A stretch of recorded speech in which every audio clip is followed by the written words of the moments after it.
میرا نام سہیل مقبول ہے، پنجاب یونیورسٹی سے تعلق ہے میرا. میرا سوال یہ ہے کہ جو آج کا الیکٹرانکس کا کاروبار ہے، نقد اور آسان قسطوں پہ جو کاروبار ہو رہا ہے، یہ اسلامک پوائنٹ آف ویو سے جائز ہے یا نہیں جائز ہے؟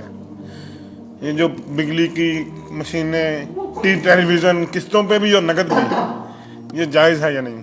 دیکھیے، میں نے اگرچہ ابتدا میں آپ سے کہا کہ میں فقہی مسائل میں دخل نہیں دینا چاہتا، لیکن بعض چیزیں ایسی ہیں کہ جن کے بارے میں میری یہ رائے ہے کہ میں یہ رسک لے کر بھی کہ علماء میری اس بات سے اختلاف کریں گے، میں وہ بات بیان کروں. وہ ایک ایسا حق ہے، احقاق حق، جس سے جین اور جان چرانی نہیں چاہیے. میرے نزدیک یہ معاملہ کہ یہ گلاس اگر آپ نقد خریدتے ہیں تو 10 روپے کا ہے، اور 1 مہینے کے بعد اگر آپ پیسے دیں گے تو پھر 11 روپے ہیں. میرے نزدیک یہ سودی معاملہ ہے، 1 روپیہ سود ہے. یہ ایسے ہی ہے کہ آپ نے کسی کو 10 روپے قرض دیے اور 1 مہینے کی مدت کے حوالے سے 1 روپیہ بڑھ گیا. سود اور کس کو کہتے ہیں؟ لیکن بدقسمتی سے فقہ حنفی کی روح سے یہ جائز ہے، لہذا علماء کا فتویٰ موجود ہے نو کے لیے. اب سود کو کس طرح کیا گیا ہے؟ سرکموینٹ کرنا جو ہے سود کو. آپ ایک کار خریدنا چاہتے ہیں، آپ کے پاس پیسہ نہیں ہے، آپ 10 لاکھ روپیہ بینک سے لیتے ہیں، بینک اپنا جو ہے آپ کو 10 15 20% کے اوپر قرض دے دیتا ہے. اس کے بجائے ایک راستہ اختیار کیا، ہم آپ کو کار خرید دیتے ہیں، آپ ہمیں 10 سال کی قسطوں میں پیسے دے دیجیے. وہ اپنے 10 سال کا سود کیلکولیٹ کر کے اس پہ ڈال دیتے ہیں، وہ آپ کو دینا پڑ گیا. تو یہ صرف ایسے ہی ہے کہ ناک کو سیدھا پکڑ لیا جائے، یا یہ کہ پھرا کر ہاتھ جو ہے گردن سے، میرا تو ہاتھ نہیں پہنچتا، لیکن یہ کہ بہرحال جن کے پہنچ جاتے ہیں ہاتھ، وہ اس کو جائز کیے بیٹھے. تو میرے نزدیک اصل میں یہ آپ کے سامنے ایک بڑی یعنی دین کی حکمت اور فلسفے کے اعتبار سے بہت اہم بات ہے جو اب کہنے چلا ہوں. دیکھیے، آپ کو معلوم ہے کہ حق و باطل کے درمیان کشاکش اور کشمکش اور جنگ، یہ تو اول روز سے ہے. ستیزہ کار رہا ہے ازل سے تا امروز، چراغ مصطفی سے شرار بولہوی. نتیجہ کیا ہے؟ حق غالب آتا ہے، کچھ عرصے کے بعد پھر باطل سامنے آ جاتا ہے.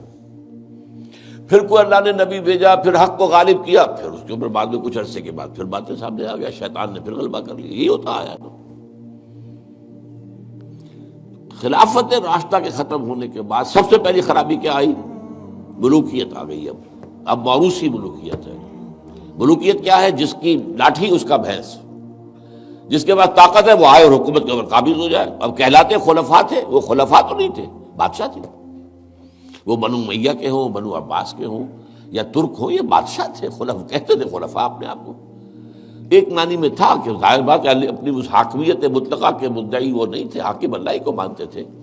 لیکن وہ خلافت راستہ کا نظام جو تھا وہ دنیا میں دوبارہ نہیں آیا. اس ملوکیت میں آ کر ظاہر بات ہے دین میں جو فساد برپا کیا ہے، وہ نماز روزے میں کوئی فساد پیدا کرنے کی انہیں ضرورت ہی نہیں تھی. پڑھے جاؤ بھائی، نماز ٹھیک طریقے سے پڑھے جاؤ.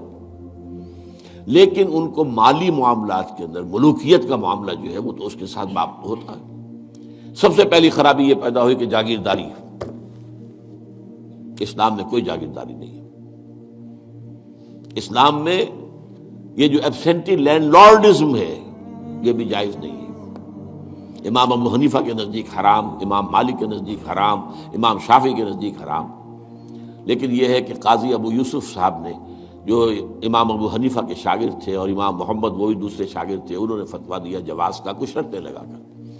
اس لیے کہ ملوکیت جو ہے وہ جاگیرداری کے بل پر چلتی تھی. 5,000 منصبدار، 20,000 منصبدار، 30,000 منصبدار، 50,000 منصبدار، اور اس کے اوپر بادشاہ تھے. ظاہر بات ہے کہ اس میں تو اس کی ضرورت تھی کہ لوگ جو ہے کاشت کریں دوسرے کے لیے. اور اسی طریقے سے نقد کے اندر یہ رقم کے اندر اضافہ کر کے اور بیک ڈور سے سود داخل ہو گیا ہے.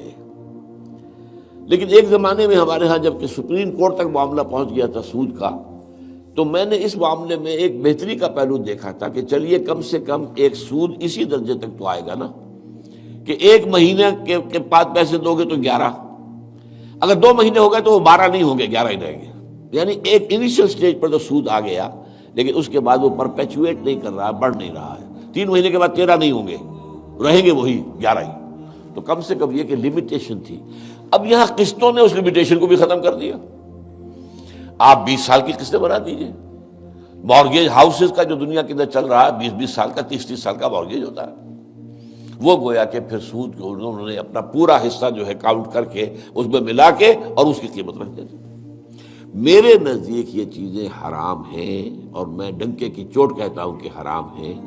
لیکن چونکہ علماء کے فتوے موجود ہیں تو لہذا میں کیا کروں گا، جو بھی کر رہے ہیں اب ان کی طرف سے جواب دہی اللہ کے ہاں پھر علماء ہی کو کرنی پڑے گی. دین کی بات پھیلانا صدقہ جاریہ ہے. ثواب کی نیت سے ویڈیو کو شیئر ضرور کیجیے. جزاک اللہ.